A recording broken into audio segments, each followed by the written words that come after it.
His tag, your protein's it. So histidine, abbreviated His, is one of the amino acids, it's a protein letter. And it turns out that if you stick a bunch of histidines onto the end of your protein, like 6 or 8 of them, what it can do is it can act as a chelator, so like a metal biter. Since a His tag is going to bite down on the metal, if we have that metal attached to a little bead, so resin, and then we put some of that in a column, we can get our protein to stick to this resin in the column, wash all the other stuff off, and then compete off our protein using imidazole, which looks like histidine, but it's His tag purification. So when we're talking about this, what we're talking about is Immobilized metal affinity chromatography, or IMAC. And so it's called this because you have the metal immobilized, so it's like stuck to the beads, and then you get your protein stuck to that temporarily, and then get your protein off. And so it is a form of affinity chromatography. So let's do a quick recap of what chromatography is, and then we'll look at some more deets. So protein chromatography, way more in other posts, but basically we take a column and we fill it with this little resin, these little beads, and these beads have special properties. They can, such as charge, or they have some specific thing attached to them that your protein likes to attach to, or they have like pores that'll separate things by size. The basic idea is that proteins are going to different proteins are going to interact differently with the resin as they flow through the column, and this is going to allow you to separate the proteins. The idea with affinity chromatography is that your protein has something that the column, it has something like that specific to the something on the column, basically. So the column has one thing, and your protein has something that likes to bind to that thing. So in the case of nickel NTA, the resin has the nickel bound to it, and your protein has the histidine tag that likes to bind to nickel. You can also have like strep tags, various types of affinity tags that have like matching resin that they can bind to. But often we engineer this part onto our protein so that we're capturing specifically our protein and not the other things. So when we engineer the His tag on, we make it so that only our protein will stick, and then the other stuff will not stick. And then we could wash off all that other stuff in case it's like weakly stuck. And then we can take a lute off our protein. So a lute is basically where we get our protein to come off, and when our protein like comes out the column, we call that elution. And we can get this to happen by adding a high level of a competitor. And so in this case, the competitor that we use with the His tag is imidazole, which is basically just like the side chain of histidine without the carbon part, so just this part. And it can make it can help push off our protein, so elute it, and now our protein is free from all that other stuff. And so we have purified our protein, except that like a lot of people say, okay, cool, I purified my protein. But if you're in like a structural biology lab, you're doing like cool biochemistry, this sort of stuff where you really care about the purity, we have to take it through additional chromatography steps where we purify based on different properties. So, and a lot of times what we do is that after we use this affinity chromatography step, we actually cut off the tag from the end of the protein. And once we've cut the tag off, now we don't have that unique part. We can't use like, we have to rely on things that are intrinsic to the protein itself, such as its charge and its size. So we can often do like ion exchange chromatography to separate based on charge, and size exclusion chromatography to separate based on their size. But often we start with an affinity chromatography step in order to take advantage of something that's super specific about our protein. And by engineering our protein to have an affinity tag, like a His tag, we can do this sort of thing. And so now let's talk a little more about how this His tag actually is able to do this. And so if you have like a column and you fill it with resin, so these little beads that are themselves chelating, so they're biting down on a metal. And so often we use nickel, but we can also use cobalt, and you'll see how we can like interchange them. But basically the histidine, we often talk about it in its like charged form and stuff, which is protonated. So here instead you have a proton. And so histidine has a pKa of around like 6.5, depending on where you look. So it's about like 1 pH unit below the pH in like our bodies, or the pH of the buffers that we normally use and that sort of thing. So normally there's about, the majority of it is going to be deprotonated. So like about 10 fold more is deprotonated. And why does this matter? Well, when it's deprotonated, it has this lone pair. And when it has this lone pair, then this can act as one of the teeth for the metal binding, basically. We have multiple histidines. They can act too, like, it's like a polydentate, multiple teeth. You have like one histidine here, a histidine here, then it can like clamp down on the metal. And this is going to allow us to get our protein to stick to the column. But importantly, so a bunch of proteins, like all proteins basically have some histidines, but they don't all have like 6 or 8 in a row. And the importance of having them in a row is that then you can have like multiple teeth being able to bite down. Like if you have a tooth over here and a tooth over here, that's not gonna, like, one might bind, but the other is like floating around here, you know? But if you have them together, then you get this biting effect and you get this like avidity effect, because you have like 2 sites like really close together. So if one of them is stuck, then the other one's like more likely to be stuck, because if it like it's nearby, and if it falls off, then the other one's still like there to hold it, like, hey, don't go too far, you know, that type of thing. So by having this this tag of histidines, we can get a protein to specifically stick. And well, whereas the other proteins won't. With recombinant, like protein engineering or whatever, we can basically take the instructions for making a protein, recombine it with a vector, so some like a vehicle for getting that the instructions to where we want them, like bacteria cells for expression. And so typically this would be like a plasmid, so like a circular piece of DNA. So we can then stick the instructions into there and get put that plasmid into bacteria, and the bacteria will hopefully make the protein for us. But the thing is that because we're deciding what we put in that bacteria, we can tweak it a little. And so we can add a tag onto the end. And you might be like, well, how do you tag a protein? Well, when you have a histidine tag, you just have histidines. Like you just have to add the instructions for adding histidines. And the cell knows how to add histidines, right? It adds them when it's in the protein. It just normally doesn't add like 6 or 8 of them in a row.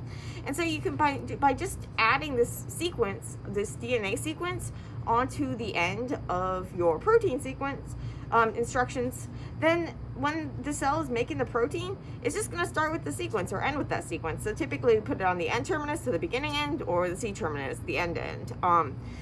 And more typically the N terminus, but you can also do the C terminus. Sometimes you have like one tag on one side and one tag on the other side. Some proteins prefer one side or the other. A lot more on that when I talked about affinity tags.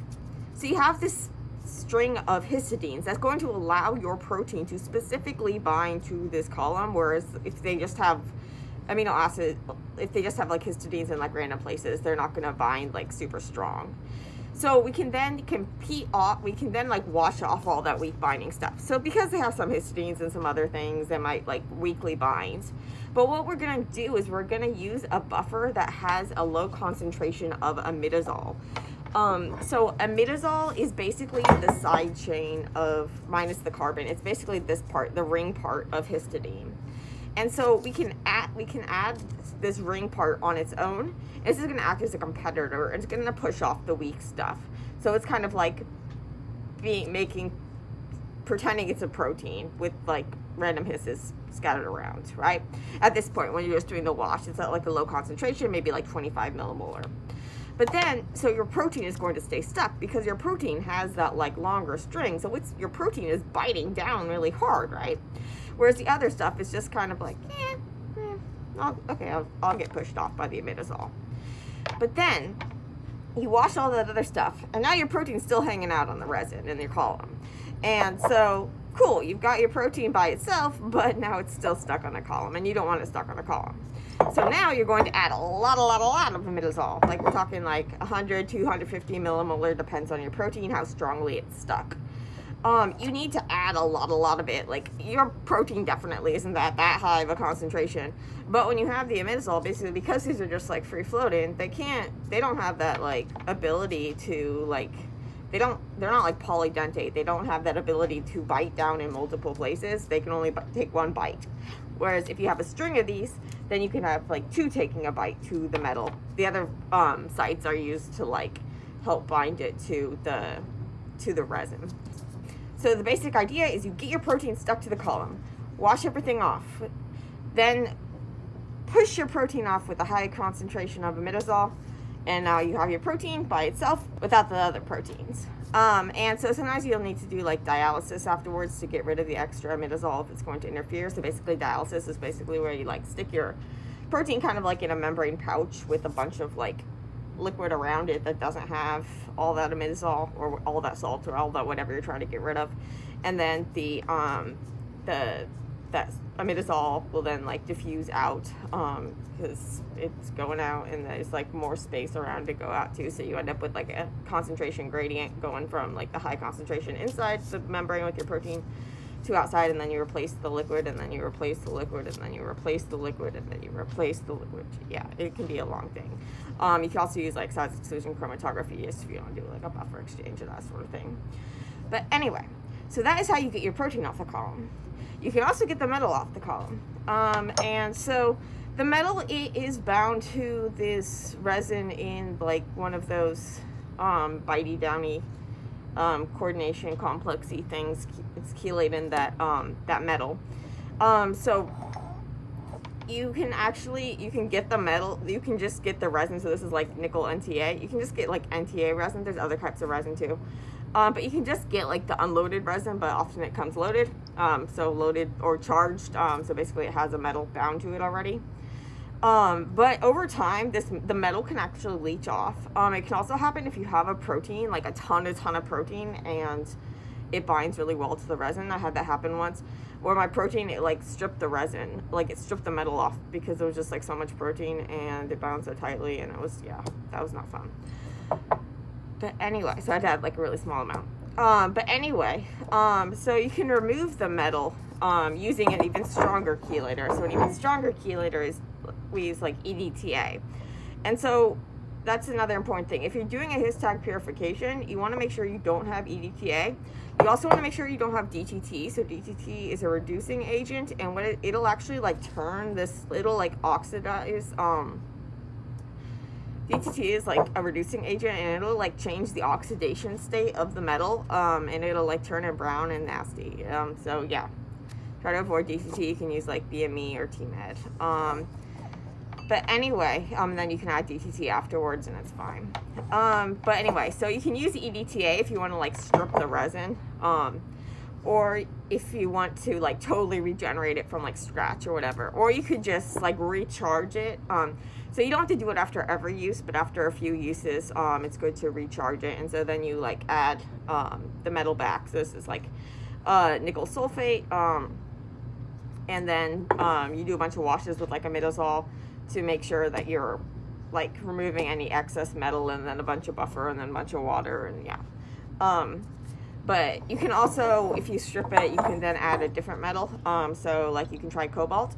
So cobalt, it tends to have a lower affinity but higher specificity. So basically, if you're having problems with like non-specific binding, where like there's a bunch of other proteins in the mix that are like weakly binding to the nickel, they might be less likely to bind to the cobalt. But your protein might bind less strongly to the cobalt. So basically, your protein might bind more weakly, but everything else is like not binding type of thing. So it's all like in comparison. So you might need to use like more of this or that sort of thing. But if you're having trouble with the nickel, you can try cobalt. I think sometimes cobalt resin, there's like a brand name like Talon resin or something that's cobalt. And so I know it looks like there's like oodles and oodles of resin in that bottle, but typically you only need like a couple mils. To really use like 5 mils or so if I have like 8 liters of protein. So it's pretty robust. I think if I look at the information from like the websites, the nickel NTA, so according to Keogen, the nickel NTA can bind up to 60 mgs of a 6X histag protein. But of course your protein, like it's really should be based on like molarity, because the tags, and I ranted about that before, so I won't go there. But cobalt NTA has a capacity around 10 mgs, but it'll depend on what your protein size is, because you only have one tag per protein, but your protein can be big or small.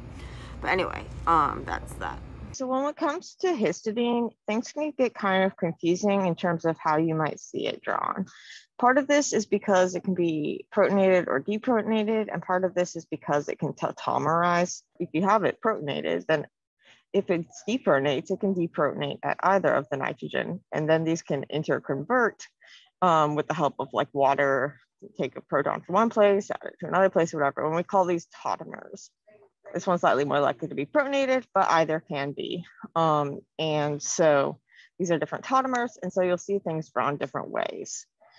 The important thing for us here, though, is that in either of these states, histidine is aromatic. And so this means it has this delocalized electron density around its ring.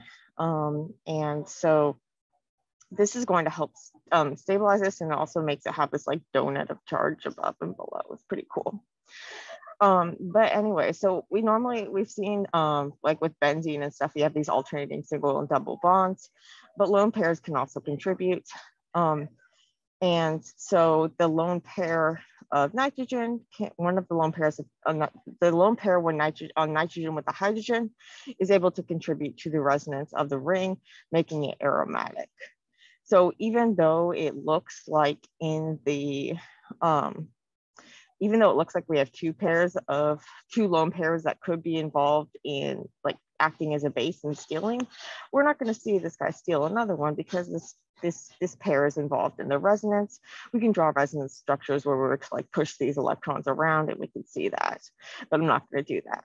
The important thing to note is that you only have a free pair of electrons that could donate a pair that's not involved in the aromaticity in the deprotonated state.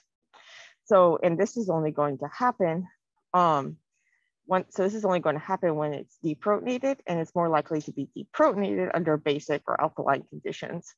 But in reality, it's more likely to be deprotonated even in kind of like mild conditions, like even in our body's conditions, because it has this pKa of 6, which is like measly compared to lysine and arginine, which are much stronger bases and have pKa's of like 10.5 or 12.5, meaning that they're vastly going to be protonated at our body's pH. So much more on this in other posts, but basically pH is a measure of proton availability, pKa is a measure of an acid strength, and the flip side of every acid is a conjugate base. So if a base is something that can take a proton, an acid is something that donates a proton. So when we're talking about when we have something with a high pKa, that means that its conjugate acid is really weak. So that means that its protonated form doesn't want to deprotonate. So it's more likely to be in the protonated form. And when I talk about more likely or whatever, I'm talking typically about like compared to our body. So because the pKa is a value of like the pH at which half of it is protonated and half of it is deprotonated. If you go one above the pH, 1 unit above the pKa, you're going to be 10-fold more is going to be protonated. If you go 1 unit above the pKa, then 10-fold more is going to be deprotonated. If you go 2, it would be 100, 3, 1,000. So with histidine, if we have a pKa of around 6, 6.5, body's around 7, 7.5, then we're going to be talking about having about 10-fold more of it is going to be in the deprotonated state. But because it can be in either and it can like go back and forth between them more easily than these other guys, we see histidine do a lot of cool stuff like general acid, like acid-base catalysis, all sorts of really cool stuff because it can like give and take protons to help make reactions happen. So really cool stuff with that. But the important thing for us is that we want it to be in this deprotonated state, which thankfully for us is not, we don't have to go to like extreme measures to do that, like we would have to do if we wanted to get like a lysine or we wanted to use like a lysine or an arginine or something that has a high pKa. Although even though we're able to get things to react, especially with the help of some enzymes. But anyway, so in this case, we need that lone pair because that lone pair, what it's going to do is the lone pair is going to be used to form a coordinate covalent bond. And so we're used to like normal covalent bonds where there's like one atom is like sharing one electron, the other sharing another electron, and they form a pair. With a coordinate bond, or sometimes called a dative bond, you have like one atom is providing the whole pair for the bond. So metals, like transition metals, so this is the stuff you find like in the center of the periodic table in this weird part. And they're kind of weird. They can take on like different oxidation states. They have these like different shells and all sorts of really cool stuff. But anyway, we're talking about nickel and cobalt. So they're over here in this like transition metal zone. But metals, they have these really like broad diffuse electron clouds.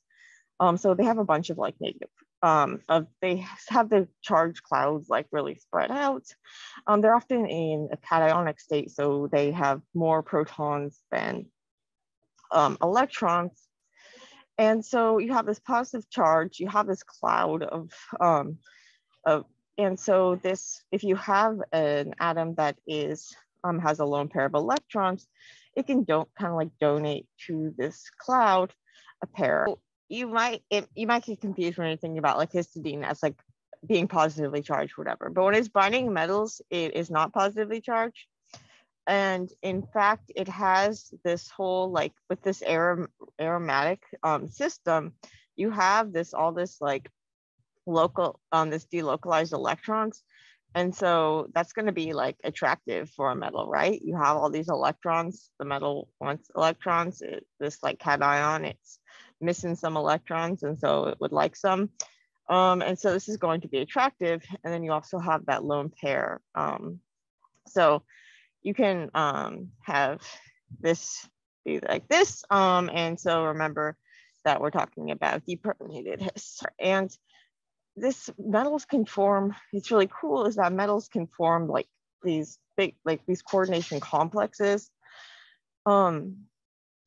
So they can form like lots of different bonds. So they have these huge clouds and they're like, okay, yeah, I don't mind if a couple of electrons sneak in there, right?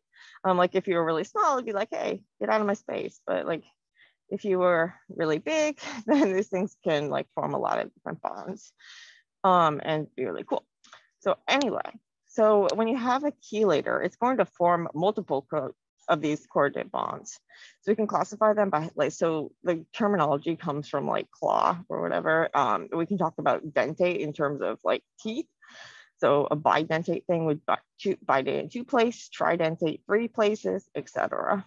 And so ETA is a typical chelator, and it forms these bonds to magnesium, and this is we use it to if we want to like remove magnesium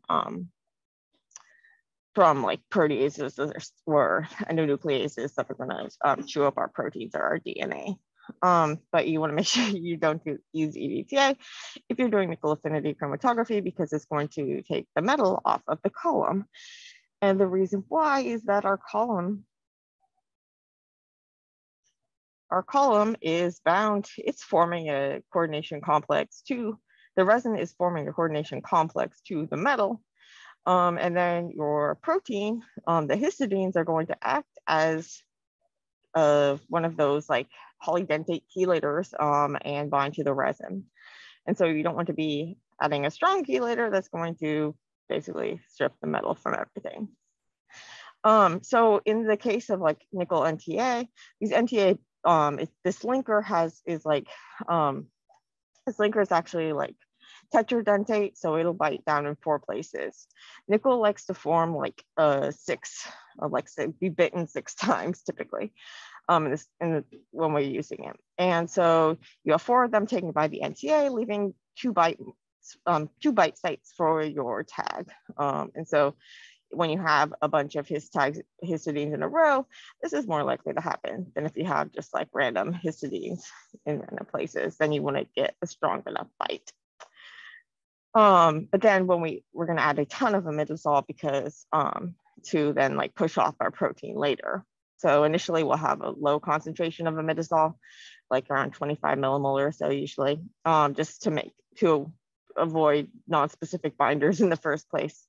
And then we'll wash it with a bunch of that. and then we'll increase the concentration of the imidazole. So if you know like how strong the binding is, you can like just go straight to the point you need, or you can do like a gradient or something if you're using a like an acta, that sort of thing. But yeah, so in addition, so typically nickel is used, but you can also use like cobalt, which in cobalt's case, like the resin tends to bind the cobalt more strongly, so it's likely to leach off the resin, but it's also binds your protein less. It binds the resin binds the metal more strongly, but your protein less strongly. So you're less likely to leach it off the resin, but you are. It also might be less likely to bind your protein, but as long as it's if it's often much less likely to bind other proteins than it is less likely to bind your protein. So basically, if you might need to use more of it, but you'll get better like specificity even at the loss of affinity. So with recombinant protein expression, so we can basically just take the genetic instructions for making a protein, and then we stick it. We use molecular cloning to like put it in this plasmid, or some other vector to put that into cells to make it for us. And we have different things in the vector that are also going to make sure that we don't just stick random things, so that we don't like grow the wrong stuff, just like have feeding random bacteria. We have like a selection marker with like antibiotic resistance and that sort of thing, as well as a promoter to tell it to make it, various other things in this vector. But what we're caring about here is like the genetic instructions. And it turns out that you can, so we call this like the cDNA. So it's like a DNA copy of the messenger RNA. So it's like an edited form of the gene. So we take out all that regulatory information that normally gets removed after the gene is transcribed. And so what we're going to do is basically we just need to add a little, we just need to stick that in and it'll make a protein. We can stick in different ones to make different proteins. And then we can add, if we just add a little extra on in front, we can get it to put a tag on. So, and this is going to let us purify it. And so we have some different options. So if we want to, we just look at, okay, what letters we need to put in for histidine, CAU or CAC. And so you can use either or both, a combination or whatever. And so with Histidine chromatography, you basically just put the instructions saying, okay, you put those letters in front, and then when the protein is going through its process of translation, or the cell's going through the process of translation, it's going to add on that sequence for you.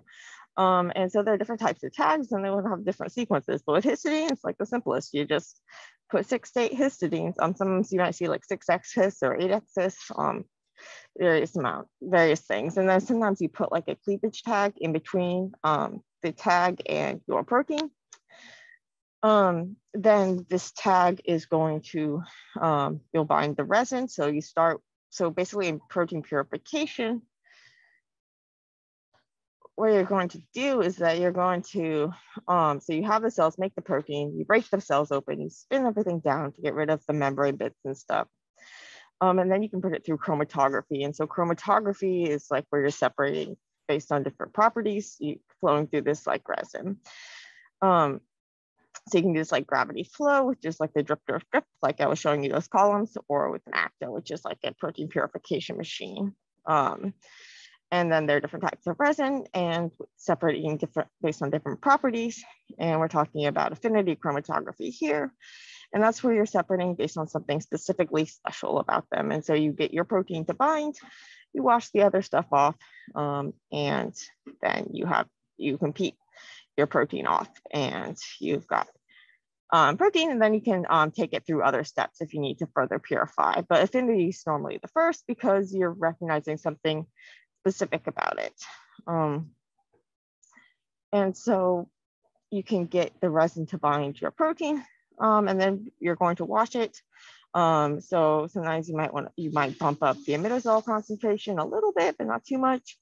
You might need to try around to find what works best. And then you compete it off using a higher concentration of imidazole. And now you have removed everything except for like the stronger non-specific binders. So after a few times, you want to like recharge the resin. You can just like add extra. You don't have to strip it first but I like to periodically strip it and reload it from like scratch or whatever. So I strip it with like EDTA, which is that really strong chelator that I talked about. So it's a better chelator than all that imidazole, your histidine or whatever. It'll strip it off.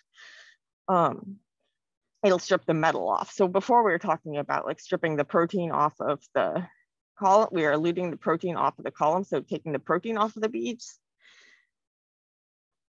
We were talking about taking the protein off of the beads, but we weren't talking about taking the metal off of the beads.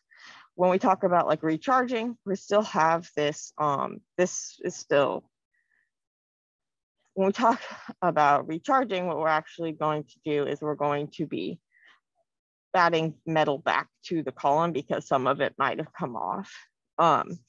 But we're not taking, this is like permanently stuck on here. So we're not taking this off. When we're doing our protein purification, we don't purposely take the metal off, but sometimes it can like leach off. And so this is less likely with cobalt than with nickel, but it happens, it does. And so you want to periodically recharge it. So like add more nickel. And so you can force to all of the nickel to come off if you want to like fully regenerate the resin, which you need to do if you are going to switch metals, I often do it periodically anyway. And so you can strip it by using EDTA, which was a super strong chelator. So it's going to take the metal off, and then you can wash it with water, because you want to get rid of that EDTA before you try to add metals, or else the metal's going to just like get stolen by the EDTA. And then you regenerate it with your metal. So here, when you're doing like nickel sulfate, typically use like a 0.1 molar, and then wash it with high imidazole buffer. And then wash it with water. So when I do the high imidazole buffer, I want to do it until like you stop seeing the like metal come out. Another thing is that you need to dispose of the waste like through your institution's like hazardous waste stuff, because when you're working with metals. So collect all of the metal waste. And so it's going to be like green, and your resin is going to turn blue. You want your resin to turn blue, and then you want all of this, you want this blue to stop leaching out, or the like blue-green to stop leaching out of your column when you're doing the wash. And you want to use the high imidazole buffer to make sure that you're like removing any excess of the metal. You don't want to use EDTA to remove any excess metal, because you don't want to put EDTA through your column because it'll take the metal off the column, whereas the imidazole will just like complex with any of the free metal. And so you want to get rid of all of that free metal, because you don't want your protein just binding to free metal, because that wouldn't be very helpful with it. And then you're going to wash it with water to get rid of all of that imidazole. And then you would incubate it before you use it. You want to then equilibrate it with the buffer with the imidazole concentration that you want to start with, so the lower imidazole concentration. But anyway, it's also important to do a high imidazole wash after your purification.